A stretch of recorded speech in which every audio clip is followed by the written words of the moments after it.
Hi అండి. అందరు ఎలా ఉన్నారు? బాగున్నారా? ఈరోజు వచ్చేసి టమాటా రైస్ అండి. ఫస్ట్ మనం ఒక దాంట్లో చిన్న గిన్నెలో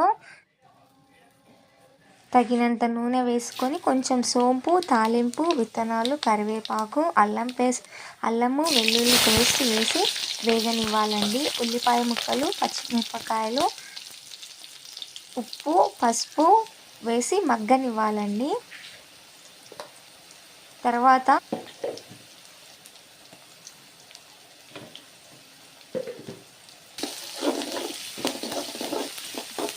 ఇలా ఉడకబెట్టినా మరి మెత్తగా ఉండకూడదండి టమాటాలు. అది వేసుకొని బాగా ఫ్రై చేసుకోవాలి. ఒక కప్పు కొంచెం కూర కారం, చిటికెడంత గరం మసాలా వేసి వేగనియాలండి. తగినంత ఉప్పు వేసాలి. చివరికి కొత్తిమీర వేయాలి.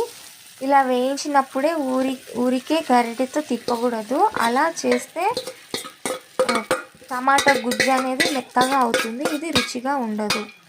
టమాటాలు వేసి మగ్గనివ్వాలండి. టమాటాలు చిక్కబడకుండా జాగ్రత్తగా ఉండేలా చూసుకోండి. అంటే మనం కలిపేటప్పుడు బాగా అంటుకపోతుంది కదా, అలా చేయకుండా మనము ఎక్కువ గరిటెతో తిప్పకూడదండి. ఇలా రైస్ని కొద్దిగా వేసుకొని తిప్పుతూ ఉంటే మీకు టమాటా రైస్ రెడీ అవుతుంది. ఇలా ఉడికిన టమాటా కర్రీలో ఈ రైస్ వేసి మెత్తగా కలపాలండి. దీనిలో నెయ్యి వేసి చాలా రుచిగా ఉంటుంది. ఈ టమాటా రైస్ కుక్కర్లో కూడా వండవచ్చు మనం. చివరిలో కొత్తిమీర వేయాలండి.